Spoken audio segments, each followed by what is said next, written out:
ceramic mug shattered against the kitchen floor, sending fragments skittering across the tile like shrapnel.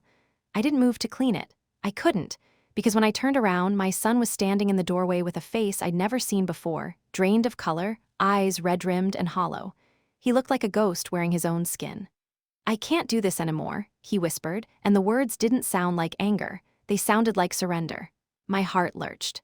"Nathan, what's happened?" He shook his head slowly, dragging both hands through his dark hair, the same gesture his father used to make when the weight of the world pressed too hard.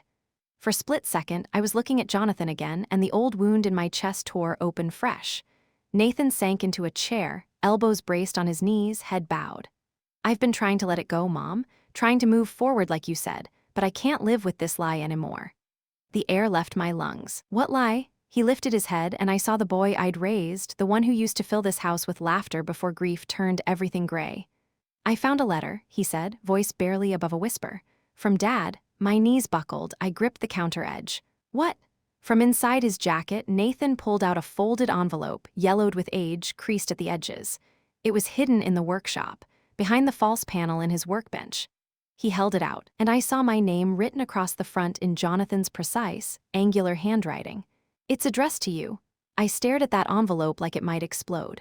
After Jonathan's funeral, I'd spent weeks sorting through the workshop, touching every tool, every half-finished project, every scrap of paper. Searching for something, anything that felt like closure, but I'd never found this. "How long have you had it?" My voice came out thin, fractured. 10 days. Nathan's jaw clenched. "I didn't know if I should give it to you. I wasn't sure you could handle it." The silence stretched between us, thick and suffocating. The refrigerator hummed. Somewhere outside, a dog barked. Normal sounds in a world that suddenly felt anything but. "Why now?" I managed. He met my eyes, and I saw the fear there, raw and unguarded. "Because I'm not ready either. But I think this letter is the only thing that might help us both survive this." My hands shook as I reached for it. Jonathan's handwriting, that beloved script I'd seen on grocery lists and birthday cards and post-it notes stuck to the bathroom mirror. My name, Elizabeth, written in faded blue ink that seemed to pulse with something alive. I hadn't heard anyone say my name with that much tenderness in 3 years. The world contracted to just the two of us and this fragile piece of paper. The kitchen clock ticked. Nathan watched me with an expression that broke my heart all over again. "I can't," I whispered. "Not right now."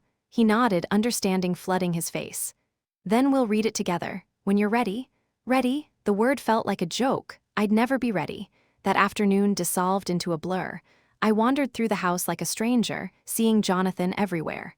The dent in the wall from when we tried to move the bookshelf ourselves, the faded coffee ring on the windowsill that I'd never been able to scrub away.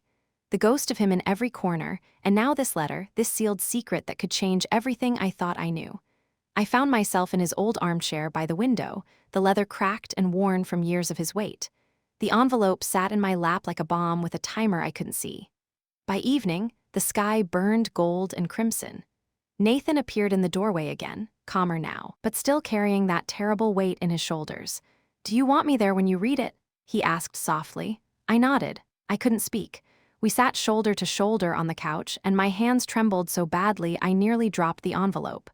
The paper inside was delicate, the ink slightly faded but still legible. It began simply, devastatingly. "My dearest Elizabeth, if you're reading this, it means I never found the courage to say what I should have told you every single day." My throat closed. Tears blurred my vision, but I forced myself to keep reading. "I know you'll take care of Nathan the way you always have, but there's something I need both of you to understand before you make any decisions about the house." I frowned. "Decisions about the house?" Nathan leaned closer. "Keep going. The truth is, this home was never just ours. There's something here I never told you about. Something I left unfinished. You'll discover it when the time comes." The final sentence stopped my heart. "You'll understand what I mean when you see her name." I looked up at Nathan, bewildered. "Her name?" He blinked. "Whose name?" I flipped the page over. Nothing, just empty, aged paper. The silence swelled between us, heavy with questions and dread. "Is there another page?" Nathan asked. I shook my head, but then I noticed something faint on the back of the envelope, almost invisible in the lamplight. I tilted it toward the window, and a single word emerged from the shadows. "Isabel." The name hit me like a physical blow. "Do you know anyone named Isabel?" Nathan went very still. Then, slowly, carefully, he said, "Yes, I think I might." "Who is she?" He didn't answer right away. He stared toward the window where the last daylight was bleeding into darkness. "I haven't heard that name in years," he said finally. "But I remember Dad mentioning her once, before the accident." He paused, thinking. He said she helped him finish something important. I assumed he meant a business contact or someone from his woodworking circle. Isabel. The name echoed in my mind like an incomplete song, familiar and foreign all at once. That night, after Nathan went to bed, I sat alone at the dining table with the letter. The ink looked older now, as if waiting for discovery had aged it further. I traced Jonathan's handwriting with my fingertip, remembering the first time I'd ever seen it, scrawled on a note tucked inside a book I'd left at the coffee shop 28 years ago. "I think this belongs to you. You have excellent taste in novels." A forgotten book, A Stranger's Kindness, that's how we began. Back then, I was teaching art classes at the community center, and he managed facilities maintenance. I remember the smell of turpentine and fresh-cut wood, and the way he watched me like he was memorizing every brushstroke. "You really shouldn't climb that ladder in those shoes," he'd said once, grinning. "And you really shouldn't distract women holding paint," I'd shot back. We'd laughed. Easy, uncomplicated laughter, the kind that builds friendships before you even realize it's happening. Within months, we were inseparable. He'd bring me coffee every morning in a paper cup, always with the same phrase written on the side. "Don't forget to breathe." I didn't realize then how desperately I'd need those words later. Years passed like water, swift and relentless. We built this house together, raised Nathan, shared quiet mornings and chaotic evenings, but love has a strange way of transforming over time. It doesn't disappear. It just hides behind routines and responsibilities. After Jonathan's diagnosis, the laughter stopped. Our conversations became clinical, lists of appointments and prescriptions and insurance claims. And then one morning, he stopped talking to me altogether. "Jonathan, please," I'd begged. "Talk to me." He'd smiled, but it was empty. "Some things are better left unsaid, Elizabeth." I didn't understand what he meant until it was too late. The next morning, Nathan walked into the kitchen carrying a small wooden box. "I found this in the workshop," he said, setting it on the table. It was hidden behind Dad's old toolbox. Inside was a collection of Polaroid photographs, some faded, others surprisingly crisp. One made my breath catch. It showed Jonathan standing beside a woman with dark hair and gentle eyes, both of them smiling at the camera. On the back, in Jonathan's handwriting, "Isabel, 1999. My stomach dropped. "Who is this?" Nathan studied the photo closely. "I don't know, but look at the background." I forced myself to focus. Behind them stood an unfinished structure, bare wooden frames, exposed beams, construction materials scattered across raw earth. "Is that this house?" I whispered. Nathan nodded slowly. "I think it is." We spent the rest of the morning going through the box. Inside were architectural sketches, fabric swatches, paint samples, all dated before Jonathan and I were married. But what disturbed me most was a folded blueprint at the very bottom. "Blueprint for the Ashford residence," it read. But beneath Jonathan's signature was another name, written in elegant cursive, Isabel Monroe. My hands went numb. She helped design this house. Nathan looked confused, almost betrayed. "But you and Dad built this together. You always told me." "I know what I told you," I interrupted gently. "But maybe I didn't know the whole story." That night, I walked through our home with new eyes. The arched entryway I'd always admired. The bay window in the living room where I'd read 1,000 books. The built-in bookshelves Jonathan claimed he'd designed on a whim. Were these her ideas, her vision? I felt like a stranger in my own life. The following morning, Nathan found something else. A small metal lockbox hidden beneath the floorboards in the workshop.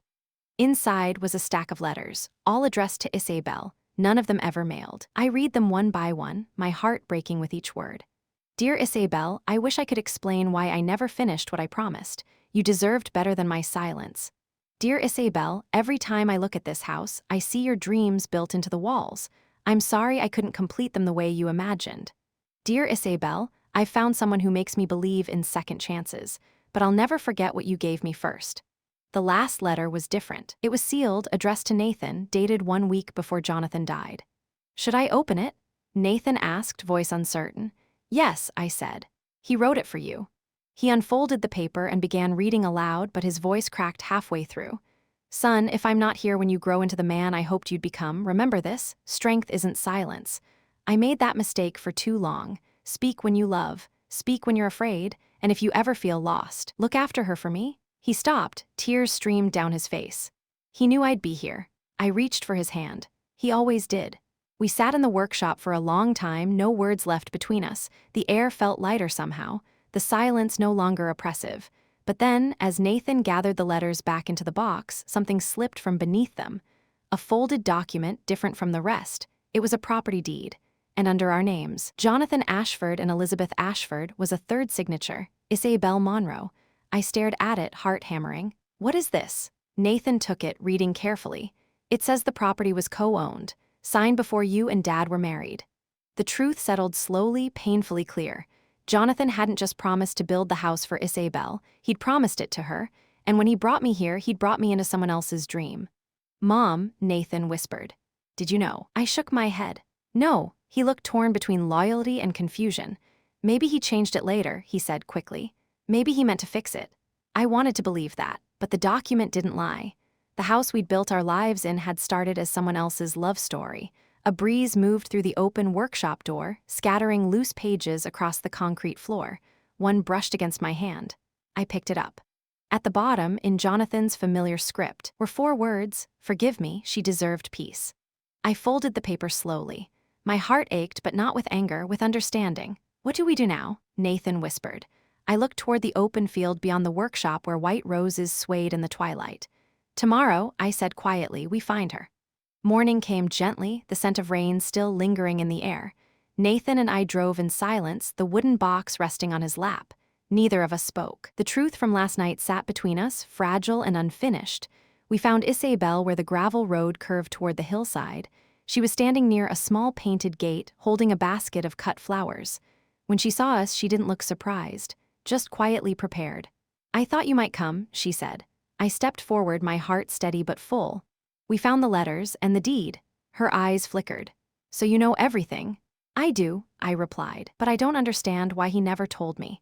She took a slow breath. Because he was trying to protect everyone, including me. We stood in silence. The wind moved through the trees, carrying the faint scent of roses. I loved him once, she said softly. But when he met you, Elizabeth, I knew he'd finally found peace. He built the house for me, yes, but he gave it meaning when he brought you there. Her words landed gently, like rain. She looked at Nathan. Your father used to say you were the bridge between 2 hearts that should never have broken. Nathan blinked, caught off guard. He said that?